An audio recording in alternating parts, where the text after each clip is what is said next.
Halo teman-teman, Assalamualaikum warahmatullahi wabarakatuh. Di video kali ini kita akan membahas sebuah jurnal ilmiah yang sangat menarik yang berbicara tentang teknologi kesehatan di masa depan. Jurnal ini tidak hanya relevan secara global tetapi juga memberikan inspirasi bagaimana teknologi ini bisa diterapkan di Indonesia. Selanjutnya, kita akan membahas lebih detail terkait jurnal ini.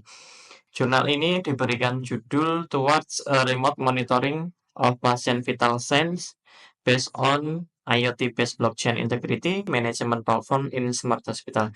Jurnal ini diterbitkan oleh sebuah jurnal yang namanya Sensors pada tahun 2020 yang merupakan jurnal dengan indeks Scopus Q1. Artinya, jurnal ini memiliki reputasi yang sangat baik dan telah melewati proses peer review yang sangat ketat. Oke, selanjutnya kita akan membahas tentang isi jurnal ini. Yang pertama tentang introduction, di mana inti dari introduction ini bahwa penulis ini ingin menyampaikan bahwa kemajuan teknologi informasi dan komunikasi itu sebenarnya telah memungkinkan untuk pengembangan perangkat fisik dan sensor yang dapat digunakan untuk mengumpulkan data kesehatan. Namun tentunya dengan beberapa tantangan terkait dengan keamanan data, terkait dengan keamanan rekam medis, itu juga menjadi masalah apalagi ketika itu diterapkan pada sistem yang tradisional sehingga ini juga sulit untuk memenuhi kebutuhan dan privasi keamanan. Nah, blockchain ini hadir sebagai pahlawan dengan fitur keamanan, kemudian transparansi dan desentralisasi, menawarkan solusi untuk tantangan ini. Nah, teknologi ini memungkinkan data penyimpanan data medis secara aman, kemudian berbagi informasi antara entitas dan teritorialitas. Nah, kemudian akhirnya dalam makalah ini akan mengevaluasi kinerja sistem yang diusulkan berdasarkan throughput, kemudian latensi, kemudian transaksi dan pemanfaatan dari sumber daya. Baik, kita lanjut membahas tentang literatur review dari artikel ini, di mana aplikasi kesehatan ini memiliki berbagai tujuan, termasuk mendukung pengambilan keputusan, kemudian alur kerja, dan catatan medis elektronik atau rekam medis elektronik. Nah, serta dalam bidang-bidang seperti genomik, kemudian ilmu saraf, kemudian dalam biomedis, dan yang terakhir di bidang farmasi. Nah, standarisasi data dan protokol komunikasi ini memungkinkan teknologi IoT itu untuk memberikan layanan kesehatan yang lebih efisien. Nah, teknologi blockchain ini muncul sebagai solusi untuk mengatasi tantangan ini, menawarkan keamanan, kemudian privacy, kemudian efisiensi dalam pengelolaan data kesehatan. Nah, dalam literatur review ini membahas juga beberapa aplikasi blockchain dalam sektor kesehatan yang dibagi menjadi tiga bagian. Yang pertama adalah blockchain dalam rekam medis elektronik, kemudian blockchain pada penelitian atau research, kemudian blockchain dalam kefarmasian. Pembahasan selanjutnya adalah tentang sistem model. Nah, dari sistem model ini mari kita lihat bersama bagaimana sistem ini dirancang. Jadi, dari figur 2 dapat kita lihat ada 4 lapisan utama di mana sistem ini dirancang. Yang pertama adalah lapisan fisik IoT, kemudian lapisan fisik konektivitas, kemudian lapisan layanan blockchain IoT sendiri, kemudian lapisan aplikasi. Nah, keempat aplikasi ini atau lapisan utama ini berfungsi dan dirancang guna untuk menunjang bagaimana sistem ini bisa berjalan. Nah, selanjutnya untuk bisa sebuah aplikasi ini bisa berjalan, tentunya harus ada kerangka alur kerja dari sistem platform IoT kesehatan yang diusulkan ini.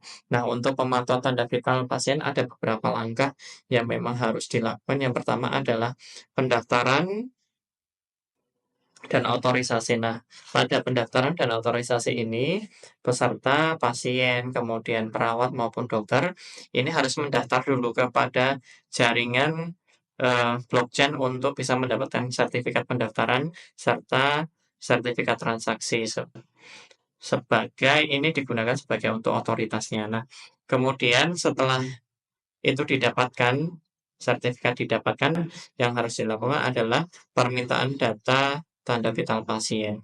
Nah, permintaan tanda vital pasien ini, eee, pengguna yang di atas ini, pengguna, pasien, nurse, kemudian dokter, itu mengajukan permintaan tanda vital melalui aplikasi klien. Nah, aplikasi ini, permintaan ini kemudian akan diteruskan kepada IoT server, kemudian dari IoT server ini nanti, data akan dikirimkan kepada healthcare sensors. Nah, eee, pada penyimpanan data atau pengumpulan data sensor ini, server akan meminta dari perangkat sensor berdasarkan permintaan yang diminta oleh, para peminta data. Nah, setelah data vital itu dihasilkan, itu nanti akan selanjutnya dikirim ke ITO server lagi, kemudian datanya akan, eee, disimpan atau divalidasi di blockchain network ini. Nah, data vital yang disimpan dalam blockchain network ini digunakan untuk memastikan keamanan, kemudian keandalan data dan transparansi data. Nah, selanjutnya yang terakhir adalah pemberitahuan secara real time. Jika transaksi ini nanti berhasil ataupun terjadi anomali dalam data, sistem akan mengirimkan pemberitaan kepada pengguna, yaitu pasien, nurse, dan dokter. Nah, dari gambar dari figur 3 ini menyoroti interaksi antara aplikasi klien, kemudian server IoT, kemudian perangkat sensor, dan jaringan blockchain dalam memastikan pemantauan tanda vital yang aman dan efisien. Baik, setelah alur ini sudah diketahui dan dilaksanakan, dalam jurnal ini membahas tentang teknologi-teknologi yang memang digunakan dalam pembuatan sistem ini. Nah, teknologi-teknologi ini ada banyak kalau memang dilihat dari IoT Research, kemudian ini Hyperledger Fabric Network, sampai dengan ini adalah antarmuka atau aplikasi yang bisa digunakan oleh peminta data, pasien, kemudian nurse maupun dokter. Nah, tentunya dalam pelaksanaan aplikasi ini ada komponen-komponen yang memang harus dipenuhi, baik itu komponen yang software maupun yang hardware. Nah, ini adalah beberapa hal yang memang dibutuhkan untuk membangun sistem ini, mulai dari CPU, kemudian dari sistemnya sendiri, kemudian dari IoT servernya juga membutuhkan beberapa komponen yang ini nanti digunakan sebagai bahan-bahan atau alat-alat yang memang digunakan untuk menunjang berlangsungnya dari sistem yang akan digunakan oleh peneliti. Dan selanjutnya kita akan membahas tentang conclusion and feature detection. Nah, pada makalah ini mengusulkan platform baru berbasis blockchain itu digunakan untuk memantau tanda-tanda vital yang bisa digunakan di smart hospital. Nah, platform ini dirancang untuk meningkatkan tentunya keamanan, identitas, dan skalabilitas data medis. Nah, implementasi konsep ini tentunya akan melibatkan pasien yang dilengkapi dengan sebuah platform namanya eHealth Libelium, di mana itu digunakan untuk memantau tanda-tanda vital mereka. Nah, evaluasi kinerja yang sudah dilakukan menunjukkan bahwa penggunaan teknologi blockchain ini bisa meningkatkan throughput dan mengurangi latensi secara signifikan. Selanjutnya, bagaimana jika teknologi ini diterapkan di Indonesia? Nah, kita bisa membayangkan bahwa sistem ini bisa digunakan di rumah sakit yang besar hingga klinik kecil untuk memastikan data pasien itu dikelola dengan aman dan efisien. Tentunya, sebagai dokter dan perawat dapat memantau kondisi pasien secara real time tanpa harus berada di lokasi yang sama. Namun, Tentunya ada beberapa, tantangan yang perlu diatasi. Yang pertama tentang infrastruktur digital. Nah, kita tahu bahwa koneksi internet yang merata di wilayah Indonesia itu masih menjadi kendala. Nah, yang kedua adalah tentang regulasi. Peraturan terkait dengan privasi dan keamanan data tentunya perlu diperkuat lagi untuk mendukung teknologi ini jika digunakan di Indonesia. Selanjutnya yang terakhir adalah tentang biaya implementasi. Tentunya dalam pengembangan dan pengadaan perangkat ini nanti juga akan membutuhkan investasi yang sangat besar. Sehingga solusi yang bisa diambil adalah pemerintah dan sektor swasta itu perlu bekerja sama untuk membangun infrastruktur digital yang lebih baik. Nah, sekaligus menyediakan pelatihan-pelatihan untuk tenaga kesehatan dalam menggunakan teknologi ini. Nah, jika diterapkan dengan baik, tentunya teknologi ini dapat membawa revolusi dalam sistem kesehatan Indonesia. Nah, demikian teman-teman yang dapat saya sampaikan.